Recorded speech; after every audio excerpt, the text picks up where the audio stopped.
We're entering the third quarter of fantasy football season right now, and that means that our trade deadlines in fantasy football, they're more than likely coming up here really soon. So we have to shift our mindset from buying low on players who will benefit us in the short term to guys who are going to be benefiting us during that key playoff run in the actual fantasy football playoffs. We're going through some players to buy low before the fantasy football playoffs, so make sure to go down there, drop a like on the video, and subscribe to the channel to show your support.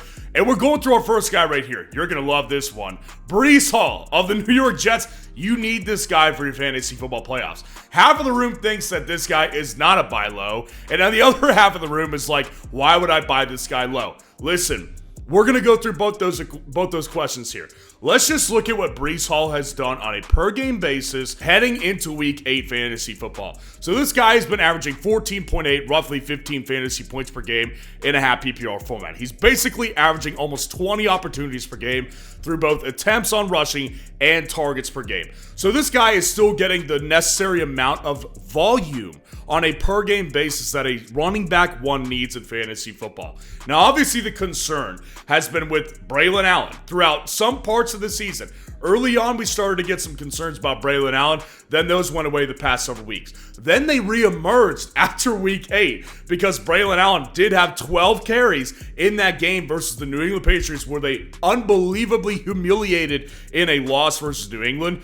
Braylon Allen actually went in the end zone and had 12 carries in that game. And in reality, like, you just look on it at a per touch basis, Breece Hall has not been particularly great on the ground.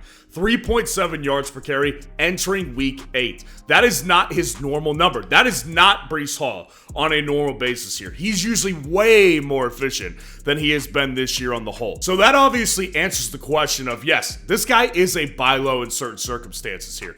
Draft price at this point, who gives a crap? Who cares where you drafted this guy? He's not producing to the level as many people would like him to do as a first-round pick. People are willing to move off this guy. So let's address the second part of the question. Why would I buy this guy low? Breece Hall right now. Obviously, we've seen this guy have really big games, and then obviously he gives you bust games. And, you know, he gives you a week like he just gave you in Week 8, which was not exactly a bust, but it definitely was not anything that you want from your first-round pick. You're expecting way more from Breece Hall. But here's the thing. Just remember that his ceiling games are very big. They're upper 20s, 30s, depending on your scoring format, is what Breece Hall can give you in his major games here. Now, the Jets are obviously a disaster as a team, but Breece Hall was on a disaster team last year and a disaster team the year before in his rookie year. And he's still been able to produce massive boom games in fantasy football because he's a really good player. And then we look at his playoff schedule here. This is where the meat and the potatoes come in, and you want those meat and potatoes to get a very strong body and a very strong fantasy playoff schedule. And his playoff schedule is fantastic. At the Jacksonville Jaguars, 25th versus running backs in fantasy. Versus the Los Angeles Rams, 23rd versus running backs. And at Buffalo, 29th against the running back position in fantasy football. These are all defenses that are very beatable for running backs here. And Breece Hall already did it against the Buffalo Bills a couple weeks back. So he's able to do that. And then against Jacksonville, everybody can do it against the Jags. And the Los Angeles Rams obviously can give up a lot of points on the ground as well. So Breece Hall, we have this unique opportunity right now where we can buy him low because there are doubters here. And again, you don't look at this guy as a buy low in the short term and you send over someone like a Tony Pollard for him. You're going to have to pay up. You're going to have to pay a premium for this guy. But in the long term, it is going to be a buy low because he will be able to win you a championship. Going to our next guy, I feel very similarly about this guy. I have T. Higgins here, and a lot of people might say, why isn't Jamar Chase here? Obviously, Jamar Chase, when we go through the Bengals' schedule for wide receivers, you're going to obviously be like, well, Jamar Chase might as well just be the guy that you want here. Because this is not exactly a super rich schedule for wide receivers, so let's just go ahead and get it out of the way. Week 15 through 17, at Tennessee, 3rd versus wide receivers, versus Cleveland, 29th, so there is a good cupcake one in there. And then versus Denver, 2nd here. So obviously with T. Higgins here, let's just address the schedule. So at Tennessee, it's not that teams can't throw on the Titans. Let's get that straight. Teams can't throw on the Titans, but the reality is you don't have to. This team, everybody's beating them pretty handily. So You're able to run on this team and then just keep the lead by draining the clock by running the ball. That's why teams beat the Titans. It's very similar to how the Carolina Panthers are versus the pass. Well, it's like, well, they're freaking horrible against the run, and everybody can run down your throat. It's just like that with the Tennessee Titans here. And then versus the Cleveland Browns, obviously T. Higgins, he just did that versus the Cleveland Browns. He just went off versus the Cleveland Browns, and they're really bad against the pass. That's not the strength of this team right here. And then versus Denver, here's the reason I think that T. Higgins is the guy. Pat Surtain has been the best lockdown corner against number one wide receivers out of any corner in the league this year. Obviously, he will be trailing Jamar Chase the entire game in Week 17, leaving T. Higgins open for opportunities as a wide receiver in this offense here. So T. Higgins, I think, is the better buy low because not only is he cheaper than Jamar Chase, he's also just in a better matchup, specifically in that Week 17 championship game. For a lot of you in Week 17 championships, when he doesn't have to play against Pat Surtain, and Jamar Chase draws that matchup as well. So obviously T. Higgins here, he's been much better this year in fantasy than he was last year. He's getting 9 targets per game. He's already had 3 touchdowns, and he missed several games. 13.3 fantasy points per game in a half PPR format. This guy has been extremely important to this offense, and also one of the reasons is this team doesn't run the ball very well. They're not a run-first team. They are a pass-first team. And you saw just how much they missed him when they lost they got hammered by the Philadelphia Eagles here. That's because they don't have a balanced offense. And when you take away one of their key aspects of this offense, outside of Jamar Chase, it's T. Higgins. You take that away, they're not as potent on the passing side of the ball, and they already don't have the run game. T. Higgins is very important. He's in a contract here, so he will continue to play really, really good football. And I just think that T. Higgins is a great buy low because he's not going to be as expensive. You can get wide receiver 2 value for this guy. And I think that in the playoffs, this guy is going to be a main reason why you win your championship here. Dropping out to our next guy, Travis Kelce.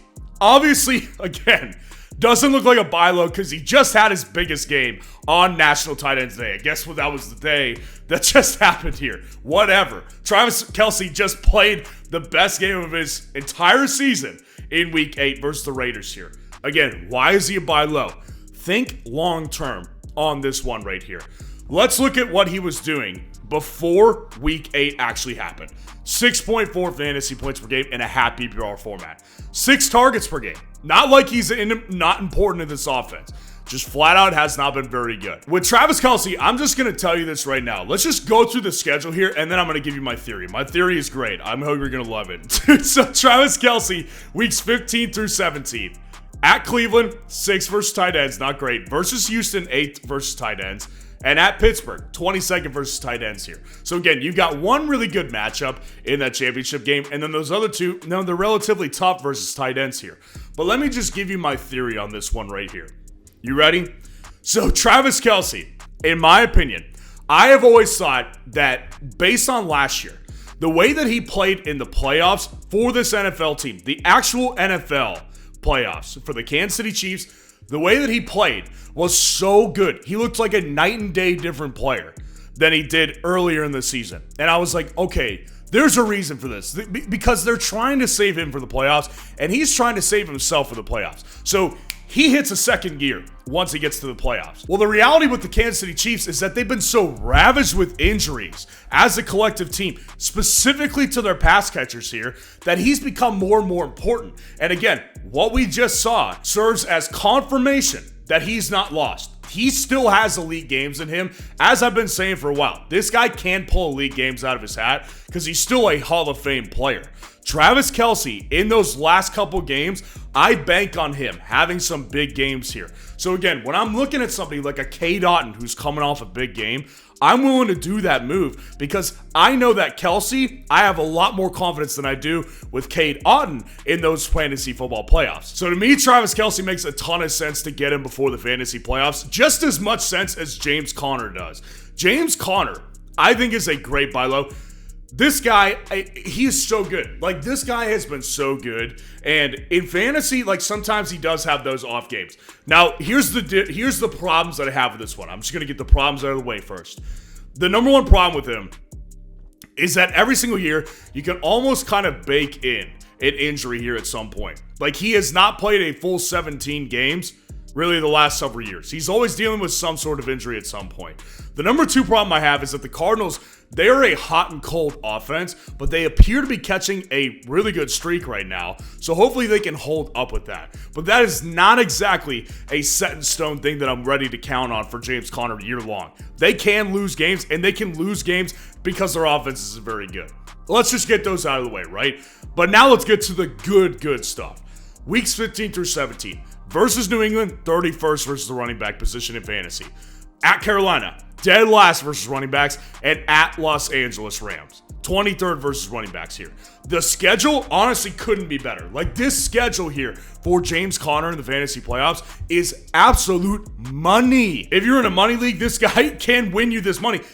Because James Conner, again, you're looking at his per game stats right here, and it's not like he's been bad. Like, you're not going to buy, again, not buying low in a sense of trading a borderline waiver wire player for him right now. You're buying this guy low, trading a Josh Jacobs off a big game. You're buying this guy low, trading somebody like a Kareem Hunt at some point for this guy, or a DeAndre Swift type. Like, those are the kind of guys that you're going to do it with, but those guys have tougher schedules than James Conner does. James Conner's schedule is way more favorable than those guys, and he's been playing really good football this year. So the talent's still there, the schedule is there, and I want in on James Conner for the fantasy football playoffs. And to round this whole thing out, Malik Nabers, I think, is a great buy before the fantasy playoffs. I love getting Malik Nabers before the playoffs here.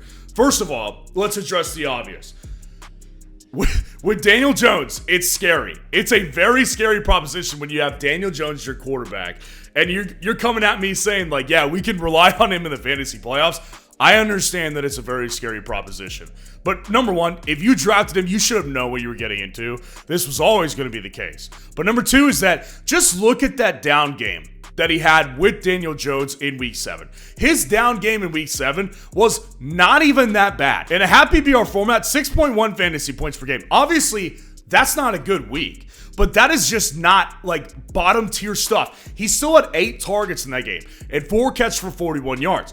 But the big games that he can hit you are obviously freaking enormous in fantasy football. This guy has tons of potential just based on the talent he is and the way that this offense uses it, because even though Daniel Jones is a good quarterback, Brian Daboll is a good offensive mind at the head coach position. So he knows how to get Malik Nabers into space and get him these opportunities to get him to go score. And the schedule here is pretty great here. Versus Baltimore in week 15, 31st versus wide receivers. At Atlanta here, 23rd versus the wide receiver position, and versus the Indianapolis Colts, 19th versus wide receivers. There's lots of opportunities for Malik Nabers to do this and have really good weeks that will win you fantasy football championships. So let me know what your team's record is right now, and if you want to see who the must-add guys are before week 9 fantasy football, click on this video right here.